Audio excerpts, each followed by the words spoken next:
Hello students, let's begin with today session. आज का session थोड़ा स्पेशल है।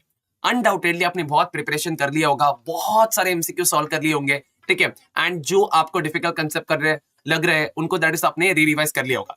बट आज के सेशन में हम दैट इज देखेंगे एमक्यू पीस तो आपने बहुत कर ली है, हम देखने वाले MCQ bank. You definitely heard it करें, ठीक है। एमसीक्यू बैंक मतलब क्या, ठीक है। इंस्टीट्यूट ने अपनी वेबसाइट पे एमसीक्यू बैंक रिलीज करके रखा है, जिसके अंदर बहुत सारे सेट ऑफ एमसीक्यूज है, वैरायटी ऑफ एमसीक्यूज है, जिससे आप आपकी प्रिपरेशन को एक और बार टेस्ट कर सकते हो, ठीक है। अनडाउटेडली कुछ बच्चों ने इसको भी सॉल्व कर लिया होगा, बट अगेन इसमें कुछ एक आध आंसर ऊपर नीचे अपन उसको भी देखते हैं and will complete this and we are all done for exam, ठीक है। So without wasting a single minute let's initiate with today session.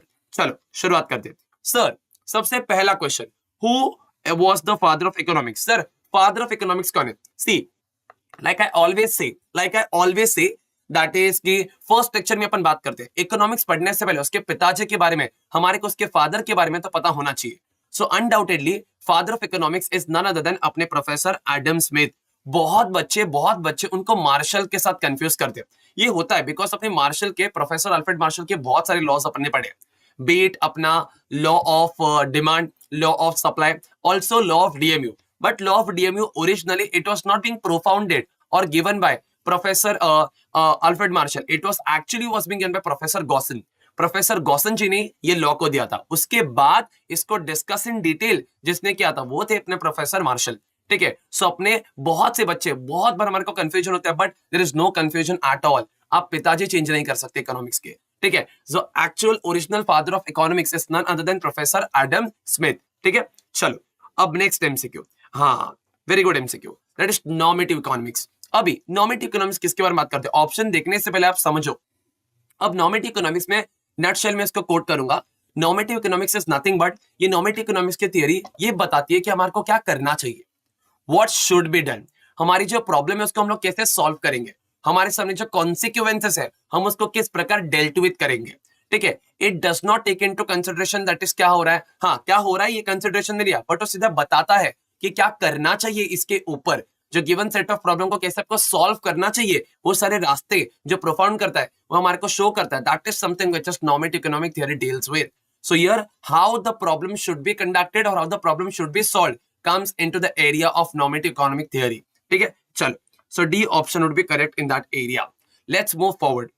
In economics goods include material things which is, अच्छा अब इकोनॉमिक्स में goods includes क्या क्या, अब क्या क्या चीजें इंक्लूड करते हैं, ठीक है। अच्छा, goods that is can be transferred, yes. Goods can be visible, yes. So correct answer would be C, that is yes, दोनों बीचेस बेसिक एमसीक्यू, ठीक है। नेक्स्ट अब नेचर ऑफ पीपीएफ कर्व। अब PPF that is a concept बहुत important है आपके exam के पर्सपेक्टिव से।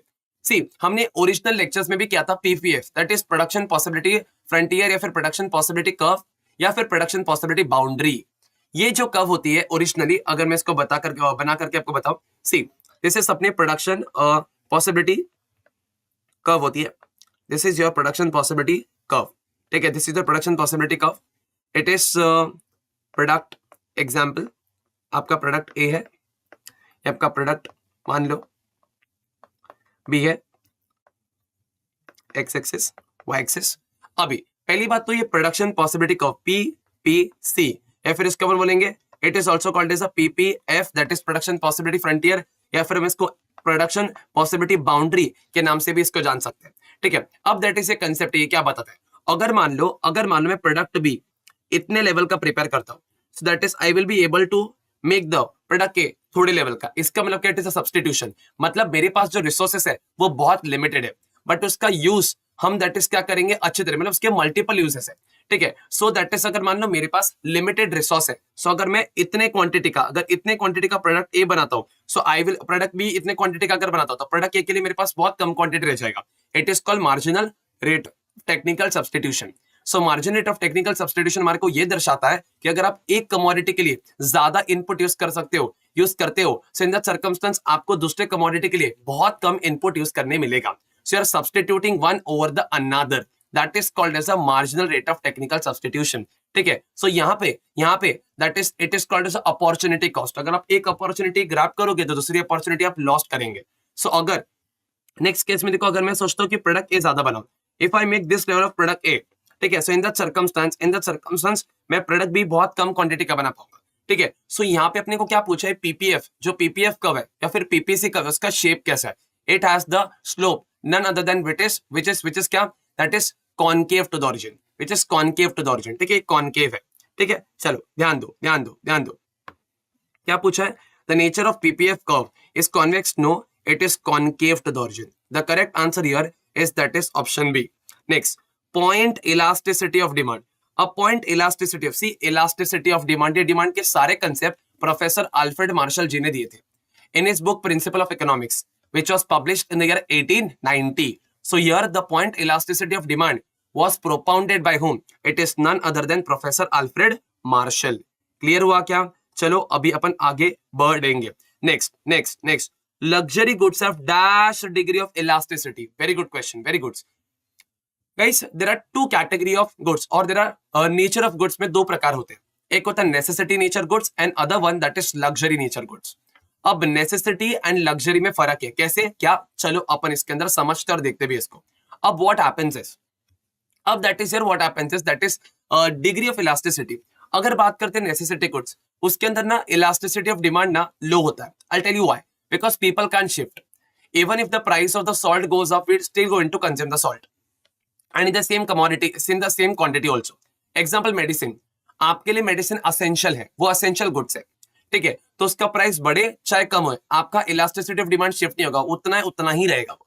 ठीक है, that way. So we have less elasticity या फिर लो इलास्टिसिटी और low degree of elasticity for necessity goods. But अगर बात करेंगे लग्जरी का, एज द इनकम अपना इंक्रीज होगा तो इट इज इररेस्पेक्ट, अपन शिफ्ट कर पाएंगे. We will be able to, that is shift our that is want for luxury goods. So here luxury goods have high degree of elasticity of demand.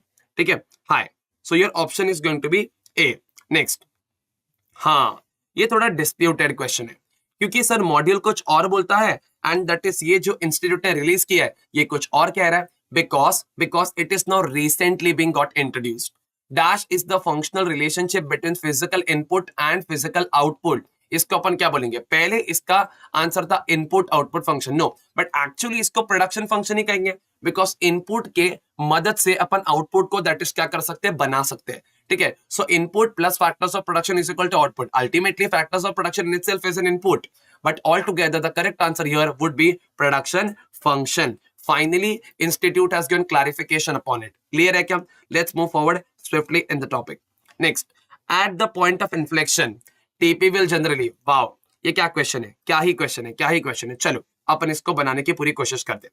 ठीक है, one of the toughest diagram which student finds it very much toughest. ठीक है, चलो quickly इस diagram को prepare करते हैं फिर अपन आगे बढ़ेंगे. ठीक है, let me prepare this quickly. Okay, चलो क्विकली भी अपन देखते हैं. It's our TP, AP and MP. यहाँ पे अपना लेबर यूनिट्स. ठीक है, अब ध्यान से देखो. अब now what is point of inflection.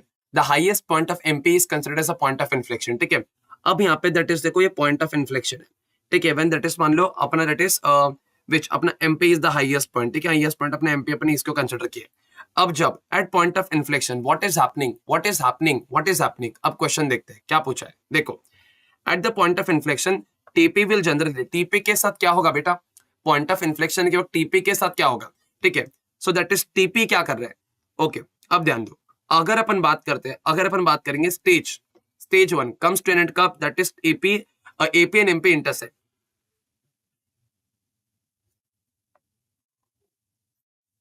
अब ये स्टेज 1 अपना. ठीक है, फिर दैट इज ये अपना स्टेज 2 होता है जहाँ पे अपना मान लो TP is highest and MP is अपना 0. ठीक है, स्टेज 1 है, स्टेज 2 है एंड दिस इज अपना third stage. Stage 1 is our increasing return stage or increasing stage. Second stage is our diminishing stage. It is decreasing stage. Third stage is negative stage because here MP is getting negative. Okay, let's quickly address this MCQ. At the point of inflection, what is happening with TP? The TP, this point is called TP. The curve, this curve is called as TP. And TP is continuously increasing at the increasing rate. So at the point of inflection, when the MP has reached to its highest point, TP is continuously increasing at the increasing rate. So here, what would be the answer? at the point of inflection, TP will generally show increasing trend. Okay, show increasing or decreasing trend? No, it is that is going to be equal to 0, be negative. But here it is at the point of inflection, TP is definitely going to show increasing trend. It increased trends. ठीक है, increasing trend ये show करेगा. ठीक है, next. Now identify the correct statement. Now what is happening over here? ठीक है, अच्छा ध्यान दो. Identify the correct statement में अपन देखते हैं. Average product is at the maximum when marginal product is equal to average product. Okay, नहीं, ये ध्यान दो, इधर ध्यान दो. अब यहाँ पे क्वेश्चन क्या बोलता है, देखो एकदम क्विकली अपन इसको समझते हैं. Yeah. So average product is at its maximum when marginal product MP is equal to average product. Okay.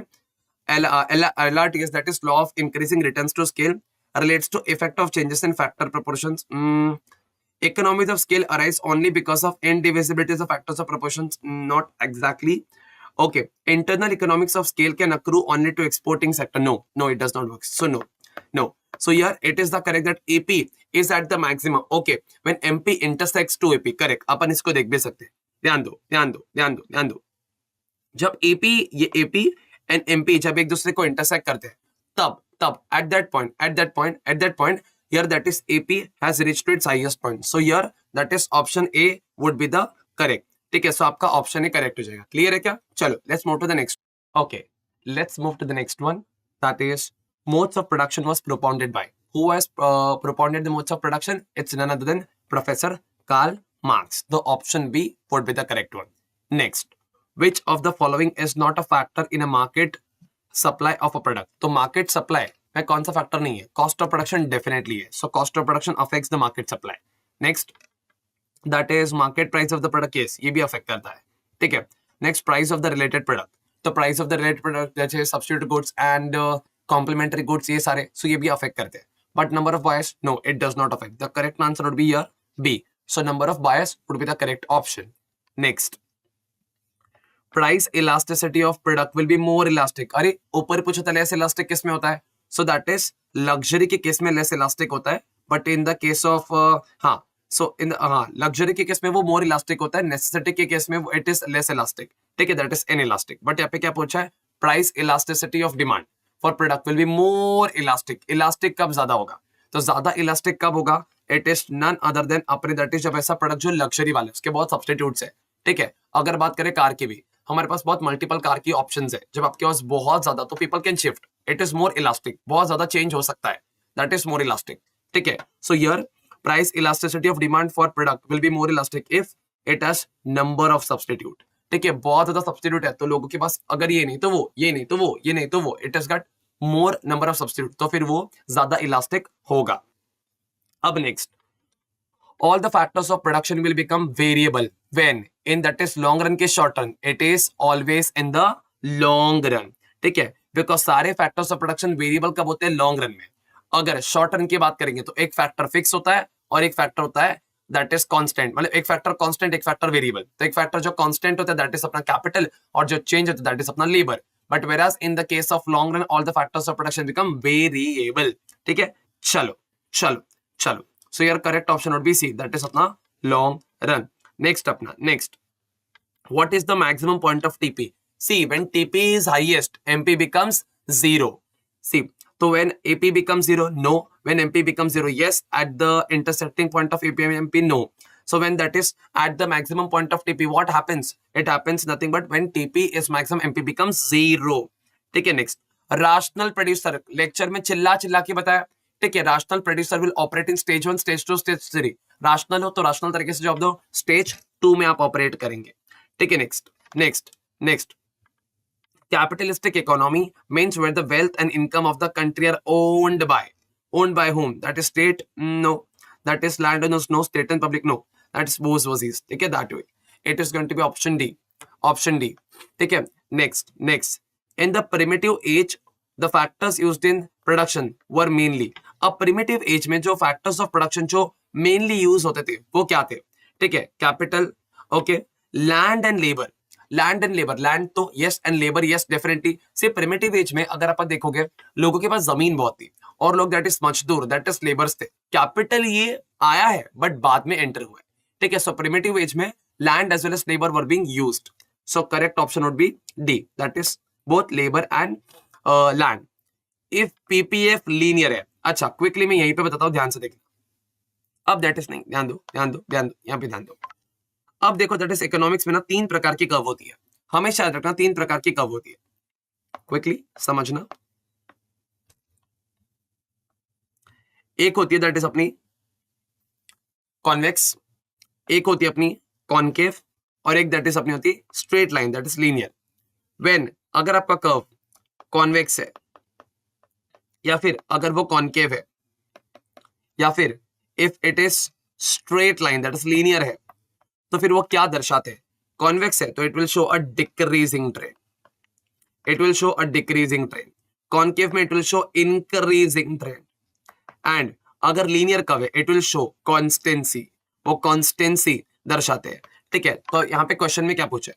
So question क्या पूछता है, आप इकोनॉमिक्स में कभी भी कर्व्स देखो, ये 3 प्रकार के कर्व होते हैं। अगर आप कभी भी देखेंगे, अगर वो कॉन्वेक्स है, convex, it will show decreasing trend. अगर आप कॉनकेव देखेंगे, इंक्रीजिंग ट्रेंड। स्ट्रेट लाइन देखेंगे, it is going to be linear देखेंगे तो दैट इज स्ट्रेट लाइन देखेंगे, so it is going to be constancy. चलो ध्यान दो ध्यान दो ध्यान दो ध्यान दो। अगर पीपीएफ लीनियर होगा तो क्या होगा? लीनियर है ना, दैट इज स्ट्रेट लाइन है, it is going to be constant opportunity cost, तो your option would be A. So correct option अपना ए हो जाएगा। क्लियर है क्या? चलो चलो चलो, सबसे सिंपल एमसीक्यू। अगर आपको ये नहीं आया तो आपको क्या ही इकोनॉमिक्स आया, ठीक है। That is micro economic theory deals with what? Micro economic theory deals with single individual economic unit. So economy as a whole, no, that is macroeconomics. Economic growth, no. So your individual unit. So correct answer would be अपना individual units. ठीक है। 21 MCQ, ये तो हमारे बारे में ही बात कर रहे हैं sir. Human wants are unlimited. ठीक है। So the correct option would be अपना B. So human wants are unlimited. Clear है क्या? चलो अभी अपन आगे क्विकली जाते हैं। देखो अपन ने पीपीएफ बनाया था, फिर से एक बार इसको एक्सप्लेन कर देता हूं, ध्यान से देखना। अब गाइस जब अपन बात करते हैं पीपीएफ की, that is production possibility frontier या फिर प्रोडक्शन पॉसिबिलिटी कर्व। अब ये क्या बताता है? हमारे पास ना गाइस, हमारे पास ना रिसोर्सेस ना बहुत लिमिटेड होते हैं, बट उसका यूज अपन अनलिमिटेड तरीके से कर सकते हैं। बट कैसे? हाँ, अभी अपन यूज भी दैट इज लिमिटेड तरीके से कर सकते हैं, बट हमारे पास बहुत सारे कॉम्बिनेशंस होते हैं, ठीक है। I tell you how does it works. ध्यान दो, ये अपना मान लो that is production possibility frontier है, ठीक है। दैट इज अपना पीपीसी या फिर आपका पीपीएफ या फिर आपका PPB, that is production possibility frontier, production possibility curve और प्रोडक्शन पॉसिबिलिटी बाउंड्री। अब अगर बात करेंगे, ठीक है, अगर मान लो product A and product B, मैं प्रोड्यूसर हूं। सो अगर मेरे पास रिसोर्सेस है, ठीक है, मान लो अपन फाइनेंसेस की बात करते हैं, अगर मैं अपने इतने लेवल, इतने क्वांटिटी के रिसोर्स अगर ए के लिए इस्तेमाल करता हूं, फिर मेरे पास बी के लिए बहुत कम रह जाएगा। मैं क्या कर रहा हूं? दैट इज मैं ए को ज्यादा प्रोडक्शन कर रहा हूं और बी का सब्सटीट्यूट करने के बाद, सो यार it is nothing but marginal rate of substitution. मैंने बी को कम इस्तेमाल किया, ओवर यूटिलाइजिंग द, मेरे पास जितना एडिशनल कैपेसिटी था मैंने ज्यादा किसके ऊपर लगा दिया? ए के ऊपर, and I am left with very little resources for B, ठीक है। दैट वे वो मेरा कॉम्बिनेशन था। या फिर मैंने सोचा नहीं भाई, अपन क्या करते हैं, बी ज्यादा बनाते हैं बिकॉज बी में ज्यादा फायदा है, तो अपन ने क्या करा? ए को कम बनाया, ठीक है। तो ए को हमने कम कर दिया और हमने बी को बढ़ा दिया। यहाँ पे हमारे पास रिसोर्सेस बेटा लिमिटेड है, मतलब any point on this PPF is achievable point and optimum utilisation point. मतलब आप कोई भी पॉइंट मतलब जो आप पीपीएफ के ऊपर वर्क करोगे, any point on this PPF is going to work because that is the best combination point, जहां पे आप दैट इज अच्छा ही कॉम्बिनेशन सिलेक्ट कर पाएंगे, बरोबर। So any point on the PPF curve is achievable point. Clear है क्या? That way. अब मुझे बताओ, आपके एग्जाम के लिए 10 डेज बाकी है, एग्जाम्पल, ठीक है, फिर आपके एग्जाम के लिए 2 दिन बाकी है, 5 दिन बाकी है, मतलब आपके पास जो रिसोर्स है वो गिवन है। आप क्या कर सकते हो? एक सब्जेक्ट को ज्यादा पढ़ा और अपने दूसरे सब्जेक्ट को कम पढ़ा, क्योंकि टाइम है। आपको अकॉर्डिंगली इसको क्या करना पड़ेगा? मैनेज करना पड़ेगा, अकॉर्डिंगली डिवाइड करना पड़ेगा। If you utilise more for law then you will be left less with economics, or if you give more time to accountancy you will left with less for that is अपना mathematics। so कहने का मतलब क्या, आपके पास resources limited है but उसका use अलग अलग तरीके से आप कर सकते हो। क्लियर है क्या? so आप कोई भी इस that is curve के ऊपर 10 डेज आप कैसे भी इस्तेमाल कर सकते हो। आपका 10 डेज का लाइन है वो, ठीक है, PPF curve. so any point on this PPF curve is called as a best optimum utilization point। हाँ, आप कोई भी ऑपरेट कर सकते हो कोई भी पॉइंट पे ये पीपीएफ कर्व के ऊपर। Any point beyond PPF curve, ठीक है, मान लो उसका ए पॉइंट है तो बी सी एंड डी हमने पॉइंट दे दिया। अगर मान लो अपन में ई पॉइंट की बात करता हूँ, ई पॉइंट, अरे भाई क्या ही बात कर रहे हो सर आप, because E point is not achievable point because हमारे पास 10 डेज एग्जाम के लिए प्रिपरेशन का दिन है। बट अगर अपन प्रिपरेशन कर रहे हैं दैट इज 22 दिन, चलेगा कि नहीं? आप बहुत जल्दी प्रिपरेशन कर रहे हो जून अटेम्प्ट के लिए, बराबर, सो that is not the case. अगर अपन दिसंबर अटेम्प्ट की प्रिपरेशन की बात करेंगे, हमारे पास रिसोर्सेज बहुत कम है। सो अगर आप 10 डेज ही आपके पास, आप 22 दिन कैसे पढ़ सकते हो sir? So E is not achievable point. So any point beyond PPF curve, any point beyond PPF curve, ये point on the PPF curve है. Any point beyond the PPF curve is not achievable point, not attainable point. Any point on the PPF curve or on the PPC curve is achievable point, advisable point because यहाँ पे full employment of resource हो रहा है। आप सारे resources को ढंग से इस्तेमाल करो, 10 के 10 दिन आप proper तरीके से utilize करो, and that is what is something which you are bound to do. So यहाँ पे that is it is called a proper utilization point, full employment point. Clear है क्या? अगर मान लो कोई बंदा ऐसा बोलता है इतना, आप इतना दैट इज इतना क्वांटिटी, सोच रहा है कि सर 10 दिन का एग्जाम है ना, 6 दिन पढ़ता हूं, गधे हो फिर आप, because what you are doing, you are under utilisation of resource कर रहे हो, आप अनएम्प्लॉयमेंट कर रहे हो, ठीक है, not properly utilising the resources which are available, so आप optimum utilization of resources नहीं कर रहे हो, so it is something which is not advisable also, ठीक है, ये अचीवेबल है, 10 दिन में से आप 6 दिन पढ़ सकते हो, बट इट इज नॉट ये अचीवेबल, बट ये एडवाइजेबल नहीं, आपको ऐसा नहीं करना चाहिए। क्लियर है कि आपको प्रॉपर यूटिलाइजेशन ऑफ रिसोर्स करना चाहिए, बिकॉज आप यहाँ पे क्या कर रहे हो, 10 डेज में से 6 डेज के यूटिलाइज कर रहे हो, बाकी 4 दिन आप क्या कर रहे हो, वेस्ट कर रहे हो, जो कि आपको करना नहीं चाहिए। क्लियर है क्या? तो any point on the PPC curve, any point on the PPF curve is achievable, advisable and attainable point because of full employment of resource करो, any point on the PPF curve, ठीक है, any point which is beyond the PPC curve or beyond the PPF curve is not attainable or not achievable point. Any point which is below, आप any point which is below the PPC curve or below that is PPF curve is achievable but not advisable because यहाँ पे full employment of resource हुआ ही नहीं है। Clear है क्या? अभी अपन MCQ देखते हैं quickly. I hope you guys have understood the concept well. चलो क्विकली ग्रैब द एमसीक्यू। अब any point beyond the PPF curve, हाँ आप इसकी बात कर रहे हो, any point beyond PPF curve, ये अचीवेबल पॉइंट है ही नहीं sir, it is not achievable point because इतना हमारे पास वक्त ही नहीं है, इतने हमारे पास रिसोर्सेस ही नहीं है। लेट्स मूव क्विकली, ध्यान दो, अब ध्यान दो, any point beyond PPF is unattainable, ये अटेनेबल है ही नहीं, it is not attainable. Clear है क्या?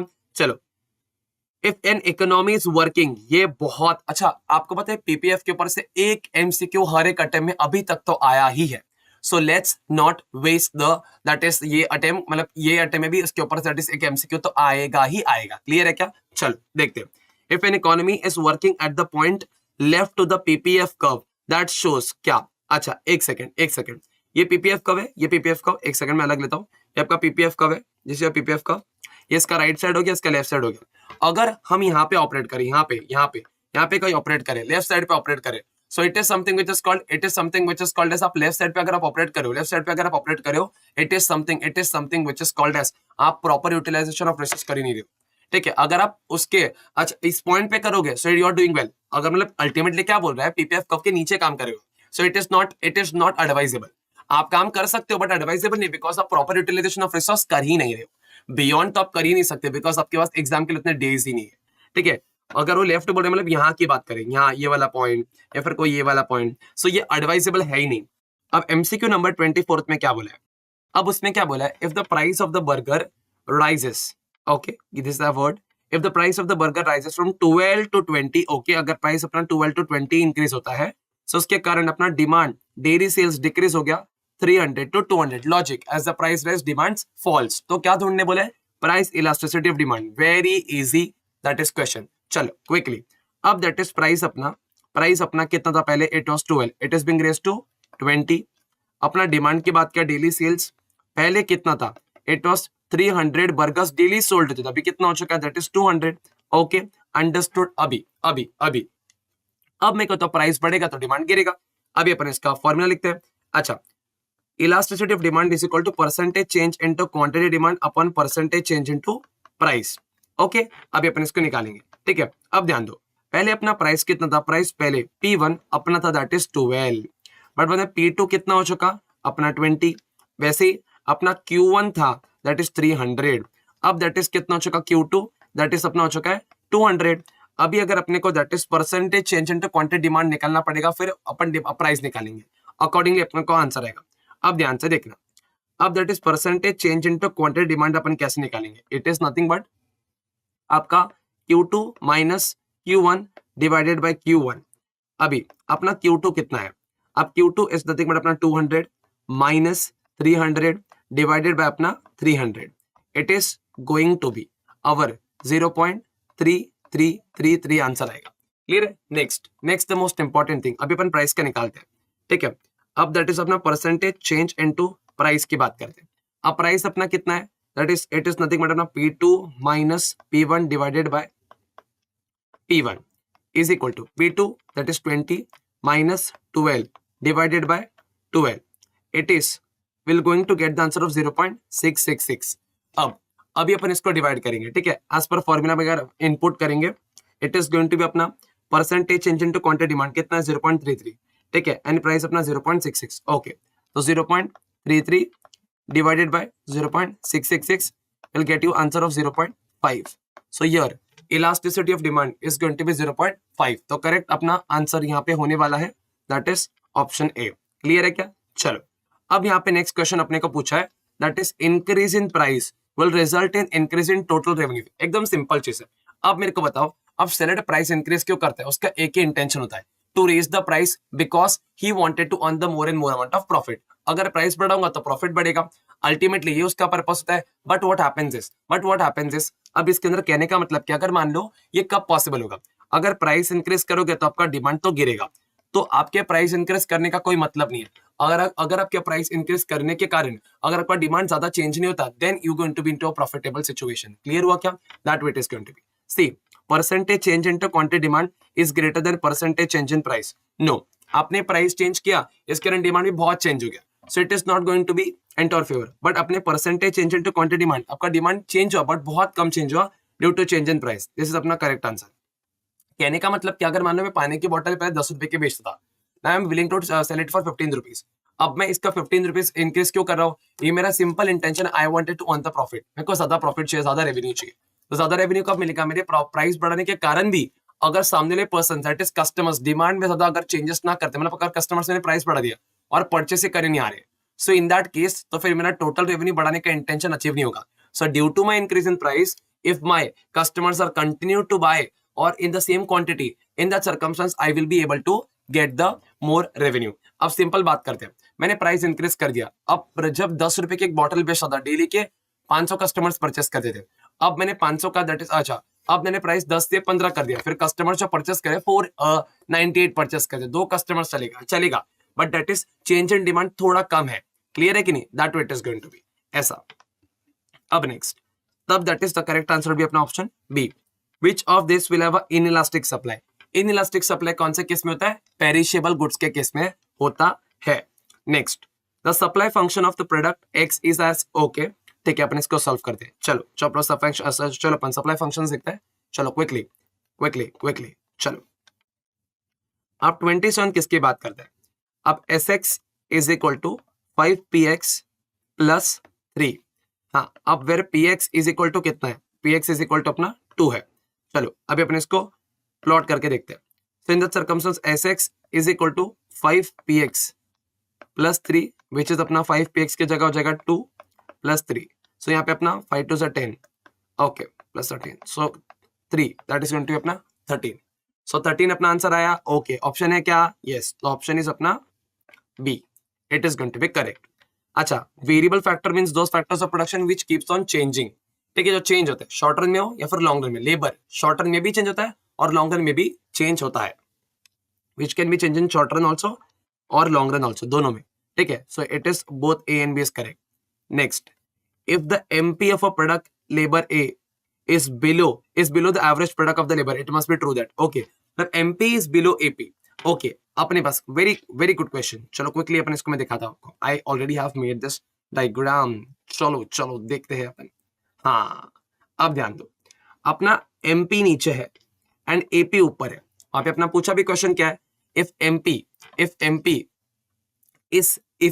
is below AP, मतलब AP is greater। अगर AP ग्रेटर है, ठीक है, अगर AP ग्रेटर है और एमपी अगर उसके नीचे है, सो व्हाट इज हैपनिंग, तो उसमें क्या क्या होगा? So in that circumstance it is nothing but, देखो इसी पॉइंट पे एपी ऊपर है और एमपी नीचे, तो एमपी क्या हो रहा है? कंटिन्यूसली क्या हो रहा है? फॉल हो रहा है. सो यहाँ पे the correct option would B क्या? चलो देखते हैं. If MP of labour is below the AP, so MP is negative, नहीं वो तो बाद में होगा. जीरो वो भी बाद में होगा. सो जब वो फॉल होना शुरू हो गया, मतलब जब एमपी नीचे हो गया और एपी ग्रेटर हो, तब क्या हो गया? तब एमपी इज कंटिन्यूसली फॉलिंग. तो option C would be the correct thing. Why does the law of increasing returns operate? So increasing return क्यों या फिर कब ऑपरेट होता है? It is due to individual factors, correct. Efficiency of variable factors, correct. Need to reach the right combination, correct. All of the boys correct answer. Next, internal economics and internal diseconomics arises due to what? See, internal advantage is called as internal economics and internal disadvantage is called as internal diseconomics. अगर मान लो आपकी company में profit नहीं हो रहा है, that is आपकी company में प्रॉफिट नहीं हो रहा है क्योंकि आपकी कंपनी का मैनेजमेंट सही नहीं है. You do not have correct labour, ठीक है. आपका टेक्नोलॉजी डाउनग्रेडेड आप इस्तेमाल करते हो. अगर आपका बेटर टेक्नोलॉजी है, वो आपकी कंपनी का एडवांटेज है. आपके पास अच्छा फाइनेंसेस है, वो आपका एडवांटेज है. So internal economics and internal diseconomics company के खुद के एक्शन के कारण होता है. अगर मान लो हमारे कंपनी का सेल्स नहीं बढ़ रहा है, that is due to your companies faulty labours. सो इसका मतलब changes at the overall industry नहीं, सबको थोड़ी इंडस्ट्री में सारी कंपनीज फेस नहीं करी, हमारी कंपनी फेस करी. It is called changes at the firm level. So option B would be the correct thing. Labor surplus is the difference between value of output minus value of material used. So here option A would be the correct thing. Next, socialistic nature of economy मतलब कौन सा? Income and wealth are owned by capitalist. No, ये private वाले में चला जाएगा, capitalist हो जाएगा. Income and wealth which are owned by labor class. No, income and wealth which are owned by state and public. The correct option would be option C. Which of the market essentials क्या है? Simple. ठीक है, buyer होता है market में, seller होता है, price होती है, correct. All of the above.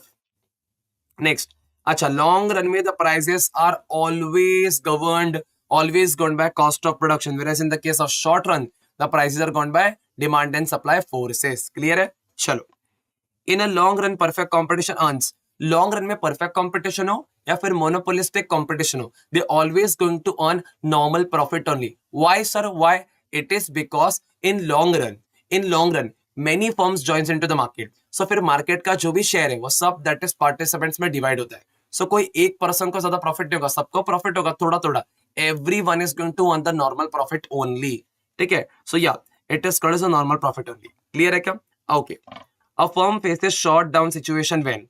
Shut down situation का मतलब क्या होता है? शट डाउन लॉस का मतलब क्या? It is called as a abnormal loss. अब I tell you how does it works. अब मान लो अभी इसके पीछे हमारे को थोड़ा सा देखना पड़ेगा. ठीक है, अब ध्यान से क्विकली देखना, क्विकली आप समझिए. Just a second. ओके, चलो देखो, ध्यान दो. एग्जाम्पल, ठीक है, एग्जाम्पल दैट इज अपना MCQ number.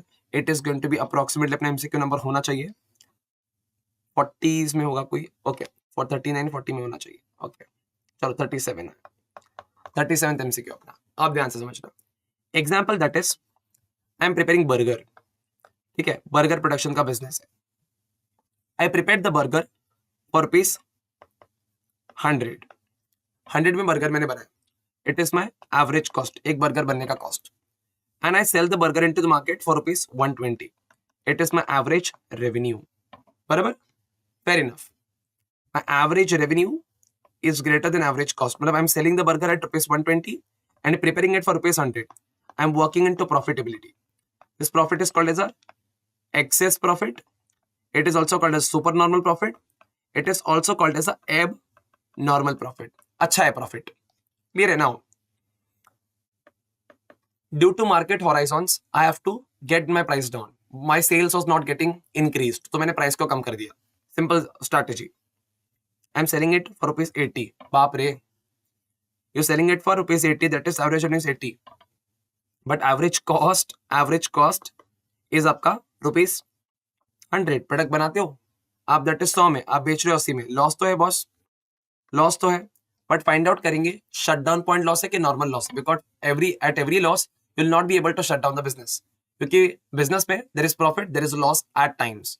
So you have to adjust yourself as per the losses. But ultimately, for loss, you will not be able to shut down the business. And you should not shut down the business at the time of loss. But at the time of shutdown point loss, your business must be shut down because your doing the business out of your own pocket. That's not the suitable thing to do so. अब now what is happening over here? Now loss हुआ है because आपका revenue देखो ना 80 रुपया, product बनाया 100 में और बेच रहा हूं 80 में, 20 का लॉस है बॉस. अब देखते हैं अपन आगे. अब इन that circumstance what is happening, will find out कि हमारा एवरेज वेरिएबल कॉस्ट रिकवर हो रहा है कि नहीं. सर क्या है वो, चलो देखते हैं.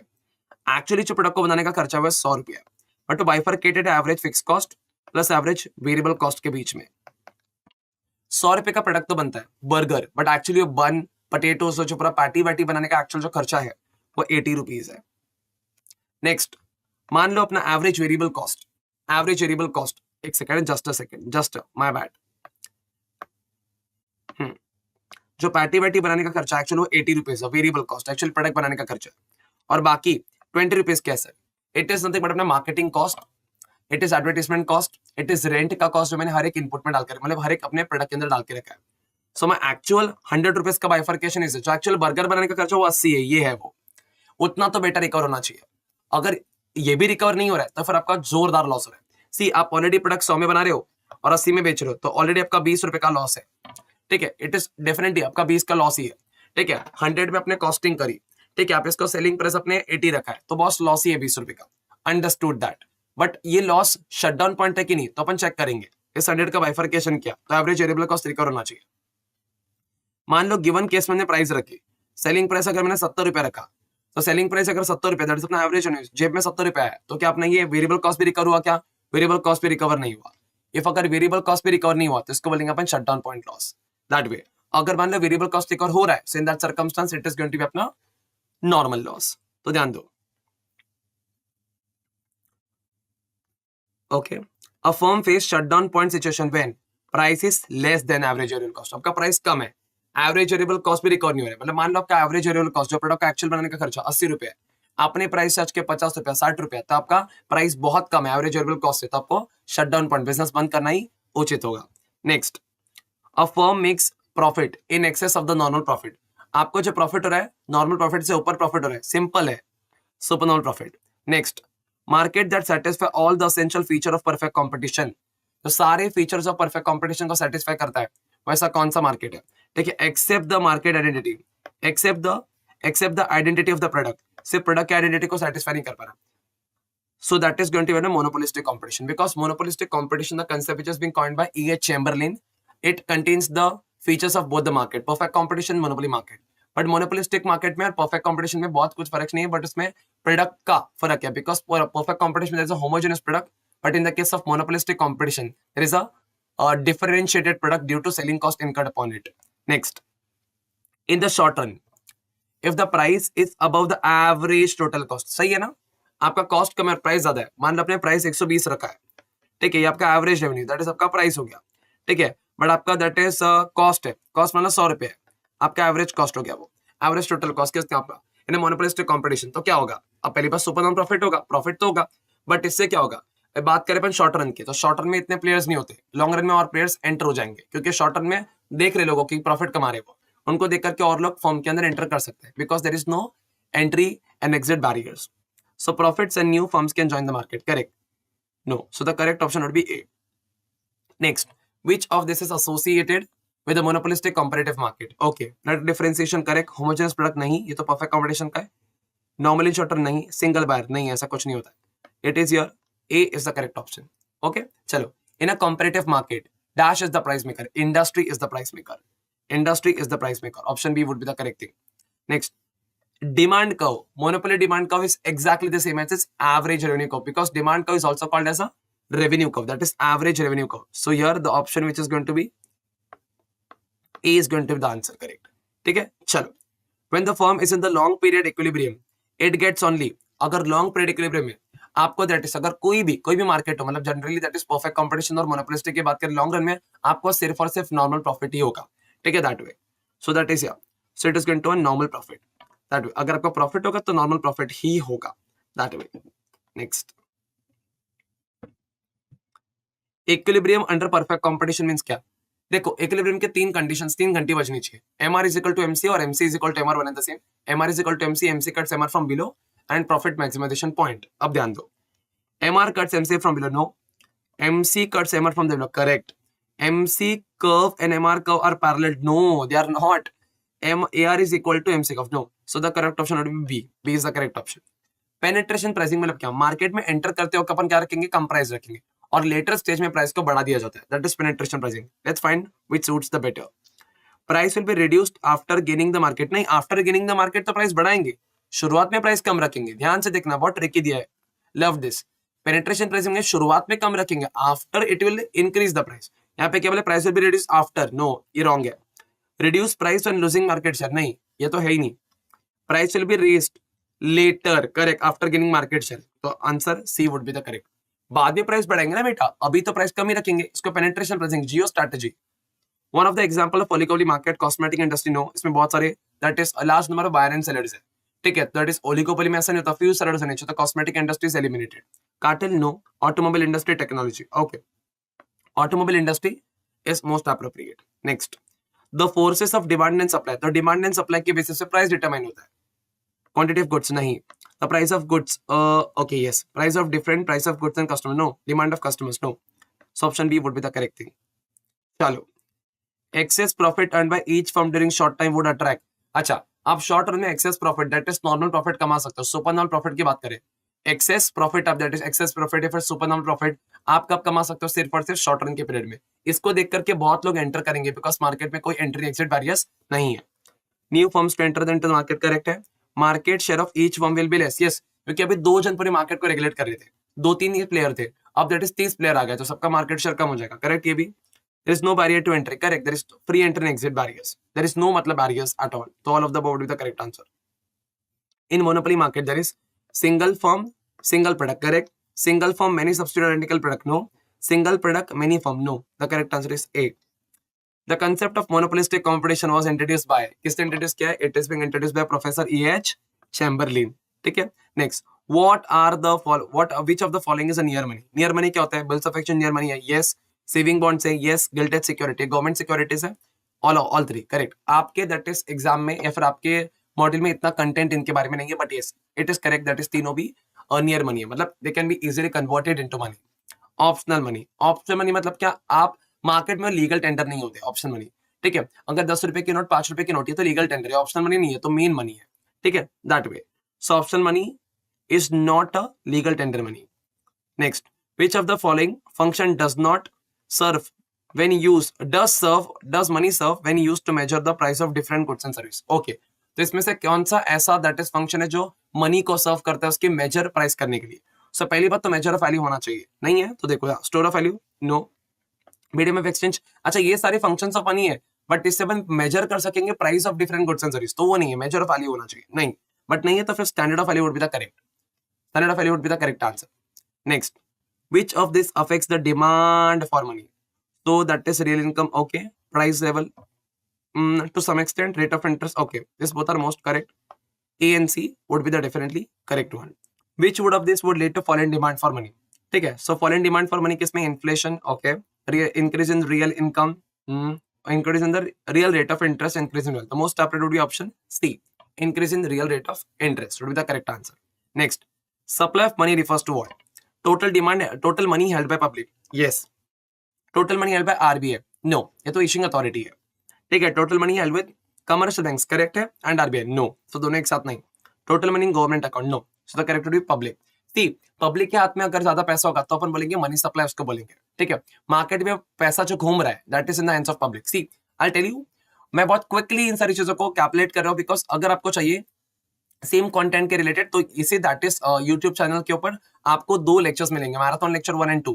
तो लेक्चर 2 में आपको पूरा कंटेंट मिलेगा मनी एंड बैंकिंग के ऊपर. सी, माय पर्पस इसके आपको एक क्विक रिकैपिटुलेट दो एमसीक्यूज के रिलेटेड, आप मेरे साथ क्विकली इसको सॉल्व कर पाएंगे, ठीक है. हम इस लेक्चर को दैट इज 3 आवर्स 4 आवर्स इतना बड़ा शूट नहीं करना चाहूंगा, रीजन बिंग फिर आपको उतना टाइम इन्वेस्ट हो जाएगा बेटा, ठीक है. आपको जो दैट इज पढ़ने का समय था ऑलमोस्ट अभी खत्म हो चुका है, अभी आपको एमसीक्यू सॉल्विंग के ऊपर फोकस करना चाहिए. अगर कोई एरियाज आपको लगता है तो फिर you can visit to our YouTube channel में, आपको लेक्चर्स मिलेंगे, उसमें अंदर बहुत डेप्थ में मैंने इसको एक्सप्लेन किया. क्लियर है बेटा? चलो आगे बढ़ते हैं. चलो which is apex bank for rural agriculture credit in India, मतलब एग्रीकल्चर क्रेडिट इन इंडिया के पीछे कौन फोकस करता है? It is not the RBI, because अपन एग्रीकल्चर क्रेडिट की बात करेंगे, इट इज अपना NABARD. Next, RBI check inflation, simple अगर आपको बताओ तो rule, again you can watch into that lecture also, उसमें बहुत डेप्थ में मैंने एक्सप्लेन किया। अगर अपन बात करते हैं दैट इज इन्फ्लेशन के वक्त आरबीआई सारे दैट इज क्या करता है, रेट्स को इंक्रीज करता है, और डिफ्लेशन के वक्त रेट्स को कम कर देता है, ठीक है। So in the case of inflation, increasing bank rate, CRR, both. So both is the correct. C is the correct answer. If the country is passing through recession, RBI would. अगर recession से country pass करे, that is it is nothing but अपना deflation वाला situation है, so that is it would buy bonds, correct, reduce CRR, is out bank rate, या all of this would be the correct. Again I am repeating, ये सारे concept है जो that is 2 seconds में बोल करके खत्म नहीं हो सकते, इसमें बहुत अच्छा खासा एक्सप्लेनेशन, इसके पीछे रीजंस है। If you want that you can visit on to our that is channel and you can access that lectures also. Next, manipulation in CRR enables the RBI to. अगर CRR अपन manipulate करते हैं उसका क्या होता है, banks का lending ability अपन क्या कर सकते हैं, करेक्ट कर पाएंगे। So yes, influence the lending ability of commercial bank. Okay, Exim Bank is authorized to raise loan from. Now this is disputed MCQ. Actually all the answers are correct, but yes, we'll follow what institute says. The government of India would be taken into consideration. ठीक है। Next, RBI was nationalized in the year 1949. तो Jan 1949 would be the correct thing. FERA has been replaced by Foreign Exchange Management Act 1999. So यहाँ पे FEMA is the correct answer. Clear है क्या? चलो अभी अपन आगे बढ़ेंगे। अब रेपो ट्रांजैक्शन का मतलब क्या और रिवर्स रेपो ट्रांजैक्शन का मतलब क्या, क्विकली मैं आपको बताता हूँ, ध्यान देना। अब मान लो रेपो ट्रांजैक्शन और रिवर्स रेपो ट्रांजैक्शन का मतलब क्या होता है। अब रेपो ट्रांजैक्शन का मतलब क्या होता है, एग्जांपल मान लो मिस्टर ए है, who is in the position of securities, मान लो उसके पास सिक्योरिटीज है। एग्जांपल मान लो उसके पास जो सिक्योरिटीज है दैट इज उसके पास 10 CR का सिक्योरिटीज है and he is in heavy need of money. तो वो क्या करता है, अपनी सिक्योरिटी सेल करता है, किसको, दैट इज सेल करता है मिस्टर बी को, एंड मिस्टर बी को सेल करके क्या बोलता है, hey mister B please buy this security, hey mister B buy this security and give me 10 crore rupees, ठीक है, बट विद अ प्रॉमिस कि क्या, दैट इज 30 डेज बाद you required to sell this security back to me. अब फिलहाल holder कौन है securities का, mister A is the holder of securities, is the security holder, he is selling it to mister B who was investor.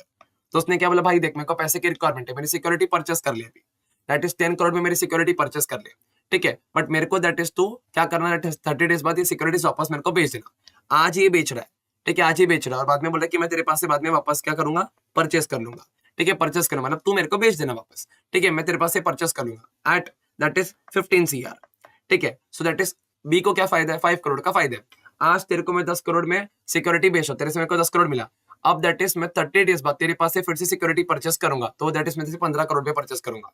सो 10 में 30 तेरे को मेरे को बेचा था, अब दैट इज 15 करोड़ में तेरे को दैट इज दूंगा, so that is it is going to be उसका 5 करोड़ का बी को फायदा होगा। It is called repo transaction where one person sells the security with the promise that he is going to buy the security. He is going to buy the security. ठीक है, at a specified rate and a specified date. इसको repo transaction. आज बेच रहा हूँ, promise करो कि वापस तेरे पास से परचेस करूंगा। आज सेल कर रहा हूँ with the promise that I'll purchase it back. आज बेच रहा हूँ, आपके पास को आपको प्रॉमिस करे कि आपके पास से सेम सिक्योरिटी परचेस करूंगा, दैट इज एक रेट पे, that is specified rate and specified date पे। अभी ये हो गया अपना रेपो ट्रांजैक्शन। अब रिवर्स रेपो ट्रांजैक्शन मतलब क्या, सेम ही है, बट मान लो इसके लिए रेपो है बट मिस्टर बी के लिए वो रिवर्स रेपो है। अब कैसे देखता हूं, अब ध्यान दो, अब that is mister B and mister A. अब दैट इज मान लो मिस्टर ए ने तो क्या कर दिया, सिक्योरिटी क्या कर दिया, सेल कर दिया, ठीक है, इसको, और फॉर 10 करोड़ रुपीज प्रॉमिस किया कि दैट इज क्या 30 डेज बाद मेरे को बेचना, ठीक है। तो सेम चीज। तो मिस्टर बोलता ठीक है भाई, आज मैं तेरे पास सिक्योरिटी परचेस कर लिया, सो तूने मेरे को सेल कर दिया, यस, तो मैं दैट इज क्या करते को वापस से सिक्योरिटी, मतलब मान लो इसने क्या कर दिया, इसने क्या कर लिया, मैं आपको फिर से बताता हूं, ध्यान दो मिस्टर, ओह नो, चलो ध्यान दो, अपना mister A and mister B. तो मिस्टर बी बोलता ठीक है, मैं तेरे को प्रॉमिस करता हूं कि सेम सिक्योरिटी में तेरे को सेल करूंगा, सेम सिक्योरिटी में तेरे को सेल करूंगा, सेम सिक्योरिटी को I sell the same security to you, ठीक है। आज तेरे पास से परचेस किया, तेरे को सेम सिक्योरिटी में सेल करूंगा, ठीक है, दैट इज किसके स्पेसिफाइड रेट 30 डेज बाद, specified date and that is specified rate के ऊपर, दैट रेट इज अपना 15 करोड़ पे मैं तेरे को सिक्योरिटी वापस बेचूंगा, ठीक है, आफ्टर द डेट इज। तो मिस्टर ए ने जो सिक्योरिटी पहले बेची थी एंड प्रॉमिस किया कि वापस परचेस करूंगा as a repo, but mister B ने पहले सिक्योरिटी परचेस की और प्रॉमिस किया कि तेरे को तेरी सिक्योरिटी वापस बेच दूंगा, it is called as a reverse repo. So A के लिए वो रेपो है बट बी के लिए वो क्या है, रिवर्स रेपो है। ए में क्या, फर्स्ट केस में रेपो में क्या हो रहा है, एक पर्सन प्रॉमिस करे कि भाई मैं तेरे को आज सिक्योरिटी बेच रहा हूँ, आज तेरे को सिक्योरिटी बेच रहा हूँ, मैं आज तेरे को सिक्योरिटी बेच रहा हूँ, आज तेरे को सिक्योरिटी बेच रहा हूँ, बट प्रॉमिस करके तू मेरे को मेरी सिक्योरिटी वापस रिटर्न देगा तो मैं तेरे पास से परचेस भी करूंगा बाद में एक स्पेसिफाइड डेट एंड रेट पे, जो डिफरेंस होगा तेरे लिए फायदा होगा। नेक्स्ट तो भी बोला ठीक है आज तेरे पास सिक्योरिटी परचेस कराओ बट बाद में आके तेरे को सिक्योरिटी बेच दूंगा, that wait is going to be. So in the given case अपन 65th में ढूंढते हैं। चलो इसका आंसर क्या होगा? Sale of securities by the holder to the investor with the agreement to purchase them at a specified rate and date. So here, okay, sale of security by the holder A था, B investor था, with the agreement to resell them at a predetermined rate and date. Okay, no. Sale and purchase, no. Sale of security, sale and purchase ऐसा नहीं, ठीक है। Sale of securities by the holder to the investor with the agreement to note market determined rate पे नहीं, specified rate and date पे होता है। So option A would be the correct because specified rate and date is important. फिर से एक बार पढ़ेंगे। Sale of securities by the holder to the investor with the agreement to purchase them at a predetermined rate and date. That way it is going to be. Next, reverse repo transaction का मतलब क्या? अब reverse repo transaction का मतलब क्या? अब A ने security बेचा, A is selling the security with the intention to purchase it back. It is a repo. Whereas B is purchasing the security with the intention to sell it back. It is a reverse repo. ठीक है, चलो let's go forward. So upon option ढूंढते हैं। So reverse repo में is purchasing first, okay? Sale of securities by the holder with the to the investor with the agreement to purchase them at a predetermined rate. ये तो repo ही हो गया। Sale or purchase of securities by the holder to the investor, no. Sale or purchase साथ में नहीं। Sale of securities by the holder, okay, to the investor with the agreement to purchase them at a market driven rate. Okay, so here that is they have not given exactly reverse repo transactions का, that is option, but yes, as per institute guidelines we have to follow, that is then in that circumstance option D would be the correct thing, ठीक है। It is just because institute has released this, otherwise ऐसा नहीं होता। सी simple है बेटा, reverse और repo reverse repo समझा क्या? Alter how does it do, concept पे फोकस करो। मान लो ये मेरी सिक्योरिटीज है, मेरे को पैसे की रिक्वायरमेंट है, मैंने आपको सिक्योरिटी बेच दिया और मैंने क्या बोला, ये दैट इज 10 करोड़ का सिक्योरिटी परचेस करो, मेरे को 10 करोड़ रुपए मेरे को दे दो। हाँ बट प्रॉमिस कर कि मेरे को मेरा सिक्योरिटी चाहिए भाई, मैं दैट इज बोल रहा कि मेरे को मेरा सिक्योरिटी चाहिए। आज मैं तेरे को सिक्योरिटी बेच रहा हूँ बट प्रॉमिस करता हूँ 30 दिन बाद आकर के ये सिक्योरिटी तेरे पास से वापस परचेस कर लूंगा। इसको बोलते हैं रेपो ट्रांजैक्शन, बराबर। अब रिवर्स रेपो क्या?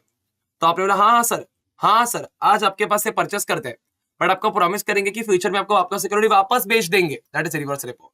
अरे रेपो में क्या होता है, मैंने सिक्योरिटी आज बेचा है और प्रॉमिस करता हूं कि वापस आपके पास से परचेस करूंगा। I am selling it with the intention of buying it again in the future at a specified rate and date. आज मैं ऑलरेडी सिक्योरिटी का ओनर, उसको होल्डर बोलते हैं, सिक्योरिटी होल्डर, और आप मेरी सिक्योरिटी परचेस कर, आप इन्वेस्टर हो गए। अब रिवर्स रेपो में क्या, आप हाँ सर टेंशन मत लीजिए, आज आपकी सिक्योरिटी बाय करते हैं बट फ्यूचर में आपको आपकी सिक्योरिटी फिर से बेच देंगे, reverse repo. That way it is repo and reverse repo. मेरा ये कंसेप्ट को ज्यादा फोकस करने का इंटेंशन ये है कि अगर जाके they ask you in a different words, then you will be able to answer them very nicely and wisely. That way it is going to be clear है क्या? चलो, here they have misplaced with giving of options, but yes, we'll follow the option D because they have given it. अगर अलग words में coat किया तो you would be able to solve it, ठीक है। चलो अभी अपन आगे बढ़ते हैं 67th MCQ के साथ। अब 67th MCQ क्या बोलता है? अब इसमें क्या बोला है, दैट इज मान लो 67th MCQ में बोला है कि हाँ ओके, गिवन रिजर्व रेशियो, ठीक है, गिवन रिजर्व रेशियो, ठीक है, रिजर्व रेशियो कितना 20% है। ओके, इनिशियल डिपॉजिट 1000 है, banking system would create secondary deposit of, okay चलो देखते हैं कैसे। अब मान लो दैट इज, देखो अपना रिजर्व रेशियो कितना है सर, रिजर्व रेशियो इज अपना that is 10%, okay 20%, my bad. अपना that is initial deposit is going to be अपना 1000 रुपीज। तो सेकेंडरी डिपॉजिट कितने का क्रिएट होगा ये अपने को फाइंड आउट करने बोला है। चलो क्विकली अपन देखते हैं। सो यहाँ पे के that is money multiplier is equal to 1 divided by reserve ratio. So 1 that is, it is nothing but initial deposit 1000 divided by reserve ratio is nothing but अपना 20%। ओके, सो इससे क्या क्रिएट होगा, अपना टोटल डिपॉजिट क्रिएट होगा, ठीक है। अब अपने को सेकेंडरी बोले, अगर आपको कैलकुलेटर पे आपको देखो क्या करना है, 1000 डिवाइड बाय 20%, आप 20% भी क्लिक करेंगे so will get answer of 5000। But ये देख करके आप खुश मत हो जाना, ये आपका करेक्ट आंसर है, तो टोटल डिपॉजिट है। आपको बचा सेकेंडरी कितना क्रिएट हुआ। अब दैट इज, इसमें से अपन माइनस कर देंगे अपना इनिशियल डिपॉजिट 1000 का, तो जो आपको जो मिलेगा वो आपका सेकेंडरी डिपॉजिट होगा। तो क्वेश्चन में देखिएगा, if they are asking you how much deposit it can create, then answer would be 5000। But कितने that is secondary deposit create हुआ है, so it is going to be अपना फिर इनिशियल डिपॉजिट माइनस करके जो आपके रिस्पेक्टिव क्वेश्चन में numerical होगा उसके हिसाब से आंसर होगा. So here the answer is going to be 4000. So the correct option here it is going to be 4000, option C. Next, money market, as we all know, it deals only with short-term security. See, financial market is divided into two types: capital market and money market. So here, that is money market. Capital market provides for long-term credit securities and long-term credit market, whereas in the case of money market deals with short-term credit market.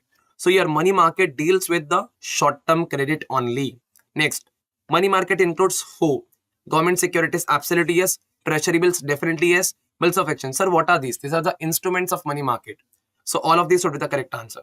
Next, in Indian money market, who are the main borrowers of the short-term funds? Who are the borrowers? Central government, yes. State government, yes. Local bodies, yes. So all of these would be the correct answer. Next. Okay, good question. Money market is controlled by whom? See, there are two types of money market. One that is organized money market and another one that is unorganized money market. Organized money market is that money market which is being controlled by RBI specifically, and unorganized money market is that market which is not being controlled, that is unregulated also. So here, money market which is controlled is nothing but RBI controls it. To some extent, government also does it, but yes, majorly RBI. Next, in 1999, the government of India has introduced. In 1999, the government of India has introduced the bills for the period of dash. So yeah, up that is bills for the period of which are being introduced by government of India. It was none other than 182 days or 364 days. Here, so the correct answer. Acha, there is a dispute also in that case. We have. Let's start. In April 1992, the government of India introduced the bill for the period of how many days? The bill was being introduced for the period of that is 91 days. No. 182 days. No. 364 days. Yes. Absolutely correct. So 364 days is absolutely correct answer. Next.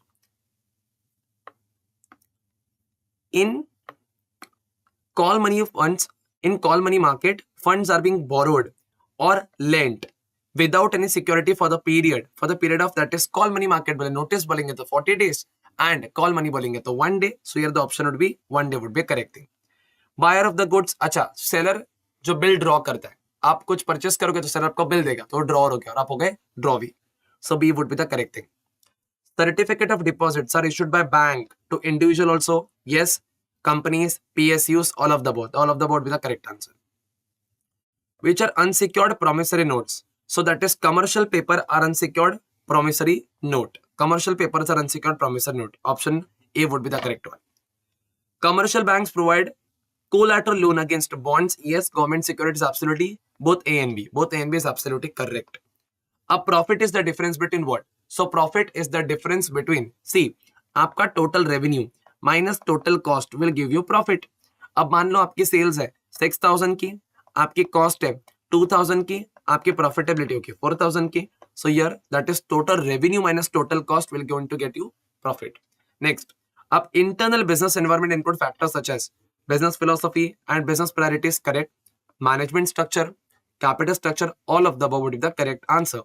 Next, the term T in the SWOT analysis refers to transparency, no. Total revenue, no. Threat, absolutely yes. Because SWOT, strength, weakness, opportunities and threats. That way. So threat would be the correct answer. Next, the components of micro business environments are. क्या components है?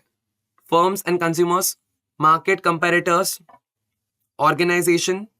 Okay, so micro business environment के all of the above would be the correct answer. Next. Now, the VUCA, that is the VUCA. V that is volatility, U that is uncertainty, C that is complexity, A ambiguity, fear of unknown, and that is last one unprecedentedness. So this VUCA, okay, I missed it. Okay, 82nd. 82nd make the term S in the pestle stands for strength, no, that is for SWOT S. Here it is sustainability, no, socioeconomic would be the correct answer. Next, VUCA is acronym which was first used in when? That is 1994, no. 1987, Absolutely correct. 1987 was the year when it was being used for the first time. Yeah. In peaceful analysis, government policy, political stability and instability, corruption, foreign trade policy, tax policy, labor law, restrictions, all are the part of none other than political factors. Next, W represents what? Wealth, no. Wellness, no. It is nothing but waste, no. Weaknesses. Correct. See, NPC है आपका, UPI app regulation. So NPC is nothing but आपका National Payments Corporations of India. ठीक है. So National Payment Corporation of India. Yes. So A option would be the correct one. Which of the following is not a component? Again, I repeat: volatility, uncertainty, complexity, ambiguity, fear of unknown, and unprecedentedness. Uncertainty है, ambiguity भी है, clarity नहीं होता है, volatility yes है, तो clarity would be the correct answer. Who considered as premating the coordination as a premating function of management passing through the managerial functions of planning, organizing, staffing, leading, and controlling? So it is being said none other than George R. Terry and Heyman. Next, which is inherent managerial job and embodied in all the functions of management? हाँ, this is disputed question. बहुत बच्चों को इसमें queries आती है. So planning है कि coordination? तो correct answer would be the coordination. Next, according to Mary Parker Follett, which one is not the principle for achieving effective coordination? Good question. ठीक है, continuity है, early beginning है, self coordination है, management audit नहीं है. So correct option would be answer D. Next, who emphasized of the objective that harmony of objective is the crucial to the success of direction? ठीक है, तो crucial to the success of direction किसने बोला था? FW Taylor जी ने कहा था. Next, a manager has to exhibit the style of leadership. See, style of leadership changes as per the situation. ठीक है, that way. So it is going to be C. अब, which of the following is not correct statement? So management is a goal-oriented process. Absolutely correct. Universal process. Absolutely correct. Continuous process. Absolutely correct. अब incorrect पूछा है तो rigid. So here that is it is going to be option D is correct. Rigid process management होता ही नहीं है. Which of following is not the function of manager? ठीक है, जैसे तो फिर अपना organizing, leading, planning होता है. So designing is not there. So designing would be the correct answer. अच्छा, my favorite one. Which of the following does not collaborate या फिर corroborate the concept of management as a science? So cost and effect relationship definitely होता है. Test of validating predictability ये भी है. Personal skill नहीं है बेटा, ये तो आर्ट्स वाला कोलैबोरेशन है या फिर आर्ट्स के साथ ये कोलैबोरेट होगा. एक्सपेरिमेंटेशन ऑब्जर्वेशन भी है. So C would be the correct answer. Next, dash involves missions and objectives. ये तो प्लानिंग के वक्त होता है. ठीक है, गोल सेटिंग, ऑर्गेनाइजिंग नहीं. ठीक है, तो planning is the correct thing. Next, management is the art and science of decision making and leadership. अच्छा, ये कहा था डोनाल्ड क्लाफ ने. ठीक है, it was being said by Donald Clough. So correct answer भी अपना ऑप्शन बी. अभी अपने क्विक चलो एजेंसी थियरी पे अपन आ गए. Agency theory suggest that managers, particularly those of large publicly owned firms, may have a different objectives from those of the shareholders. तो managers का objectives अलग एंड शेयरहोल्डर्स का objectives अलग होता है. So option C would be the correct answer. Next, the view that sees profit maximization as the main objective is known as. profit maximization किसका main objective होता है? Sir इसका option ना बहुत जगह पे हमने देखा शेयरहोल्डर थियरी, बट ऐसा कुछ होता ही नहीं है बेटा. आपके टेक्स्ट बुक में भी देख लो, shareholder theory is not there. The correct answer would be agency theory. Next, which one of the following represent the best effort to reduce the agency problem? तो इसमें से कौन सा ऐसा है जिसमें अपन एजेंसी प्रॉब्लम को रिड्यूस करने की बात करते हैं? अब ध्यान दो, being senior manager a cash bonus each year based on the number of people employed by company. कैसे? जितने नंबर ऑफ पीपल अपॉइंट करेंगे उसके बेसिस पे उसको कैश बोनस देंगे. No, it is not the correct thing to do so. Next, giving senior manager bonuses consisting of shares of the company whenever the company improves production efficiency. Correct, सही ढंग से काम करोगे तो company, आप senior manager हो, you are responsible for that is production of company. तो अगर प्रोडक्शन ऑफ कंपनी के लिए रिस्पॉन्सिबल हो तो जैसे कंपनी अच्छा करेगी तो हम आपको दैट इज बोनस देंगे, आपको शेयर्स देंगे कंपनी के. Including salary of the company president every time the company opens a new store. जितने बार नया कंपनी स्टोर ओपन करेगी प्रेसिडेंट को अपन सैलरी देंगे? No, it does not work like company का प्रेसिडेंट. ठीक है, by providing cost to all the managers employed by the firm for more than 1 year. नहीं, जो लोग भी 1 साल से ऊपर काम करेंगे वो कार देंगे. It does not work like that. So option B is the most appropriate one. Next, agency theory develop किसने किया था? Jensen, Alchian, Demsetz, Jensen Meckling, Fama, इन सब ने किया था. All of the word with the correct answer. Next, who had said that leaders stewardship choice can motivate and facilitate reciprocal stewardship behavior from the employee? So it is being said by Pearson and Mahler. Next, according to Davis, Schoorman and Donaldson. The managers, being the steward of the company, will try to protect and maximize shareholders' wealth through that is performance. So option A would be the correct thing. Which of the following regarding residual loss is correct? See, your residual loss को अगर आपको reduction करना है, अगर residual loss को अगर आपको protect करना है, रेसिडुअल लॉस नहीं होने देना है, तो आप मॉनिटरिंग कॉस्ट को ज्यादा एक्सपेंड कर दीजिए. क्लियर है क्या? ध्यान दो.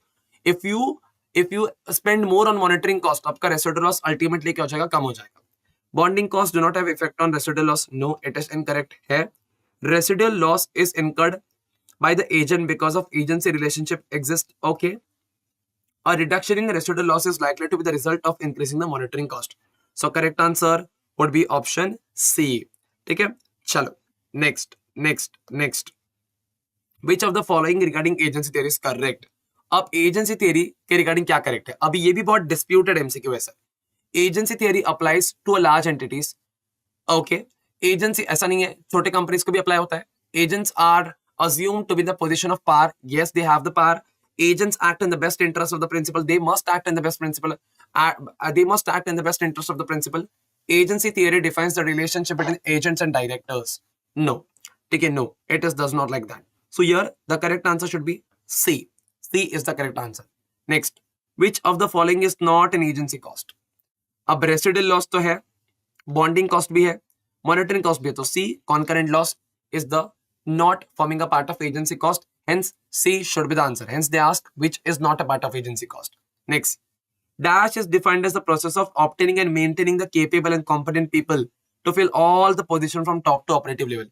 It is nothing but staffing, selection, recruitment, training. The correct answer is staffing. Next, dash is concerned with providing the organization the right number of people at the right place at the right point of time. बचपन से सीख रहे sir, बचपन से. Appointment of right person at the right place at the right point of time. It is none other than staffing. चलो आगे बढ़ेंगे. Selection is a process of rejection and hence it is called as a negative. So option B would be correct thing. T group training is also called as a sensitivity training. So option D would be the correct thing. आगे बढ़ेंगे. चलो quickly, बहुत easy सारी चीजें. I wanted to compile this video in a very as short possible time because आपकी exam है Bros. ठीक है, आपका एग्जाम ना दैट इज एक ही दिन में पूरे आपके पेपर्स होने वाले. So I do not want you to sit for the number of hours. 5 घंटे 6 घंटे के वीडियो नहीं, हम क्विकली इन सारी चीजों को रिकैपुलेट करेंगे. अगर आपको डिटेल कंटेंट चाहिए so you basically can visit on our channel and वहां पे आपको सारे लेक्चर्स मिल जाएंगे. ठीक है, at least for that is economics के तो आपको मिल ही जाएंगे. क्लियर है क्या? ओके, चलो अपन आगे बढ़ते हैं. अब next, training conducted away from actual work. Actual work से दूर बिठा करके ट्रेनिंग कराइए, दूर बिठा करके ट्रेनिंग कराइए एक्चुअल वर्क से. It is called as of the job. अगर काम पे ट्रेनिंग कराइए it is called on the job. So off the job training. Which of the following are the methods of the job training? अब off the job training के methods क्या है? Role playing, absolutely yes. Case studies है sir. Lectures, classroom instruction है ये भी. All of the above would be the correct answer. So option D is most appropriate answer. External source of recruitment क्या क्या होता है? देखो, एम्प्लॉयमेंट एक्सचेंजेस होते हैं, फिर गेट हायरिंग हमने देखा था, एजुकेशन इंस्टीट्यूशंस वाला देखा था हमने. ठीक है, then advertisement, employ walk ins. Correct, all of the word with the correct answer. Next, dash refers to introduction of a person to the job and to the person in the organization. It is nothing but अपना induction. इसको अपन induction कहते हैं. Next, which activity brings the job seeker and employer? Job seeker and job provider को एकत्रित लाने का जो that is प्रक्रिया, उसको हम कहते हैं रिक्रूटमेंट. नेक्स्ट, किसने ऐसा कहा है? Training is the act of increasing the knowledge and skill of an employ for being a particular job. It is nothing but Edwin Flippo ने कहा है चीज.